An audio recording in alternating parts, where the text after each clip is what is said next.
Welcome to Standard Chartered Money Insights, a podcast series by Standard Chartered Bank that brings you market views and insights on the go. Welcome to Cut to the Chase. Today is Wednesday, the 17th of September. I'm Daniel Lam, your host for the podcast. Being a derivative strategist by training, I'm always on the lookout for assets that are moving in a very tight range because there can potentially be interesting moves on either side. Now, the dollar-yen is showing such narrow range trading pattern since August. The weak US labor market is pressurizing the US dollar due to expectations of rate cuts. On the yen front, the focus is on the election of a new LDP leader in early October. The two front-runners, i.e. the former Internal Affairs Minister, Sani Takachi, is relatively dovish on her preferences for monetary policies, while the other key contender, Shinjiro Koizumi, holds more hawkish policy preferences. Now, how about the Bank of Japan meeting this coming Friday?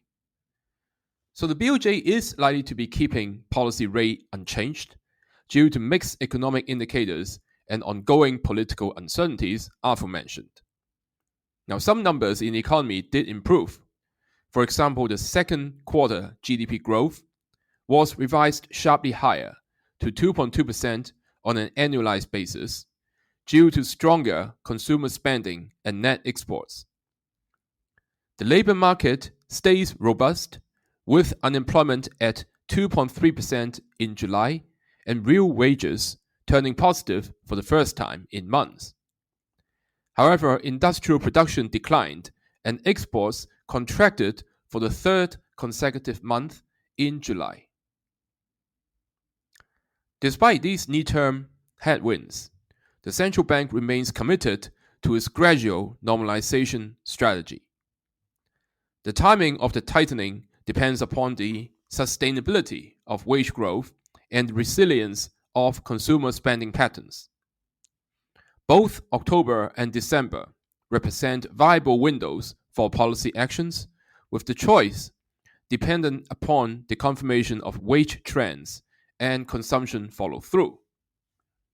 So therefore, overall, given the uncertainties in the outcome of the LDP elections and the likely muted BOJ meeting, we believe the dollar-yen is going to be, quote-unquote, pinned to a narrow trading range in the near term, but with a bearish bias, and we see support at 145.80. That is all from me for today. As always, if you enjoy this podcast, please don't forget to rate and like it. Thanks for listening, and we wish you a happy day ahead. Thank you for listening to Standard Chartered Money Insights, a podcast series by Standard Chartered Bank. For more details, visit Market Views on the Go on our website or click the link in the description.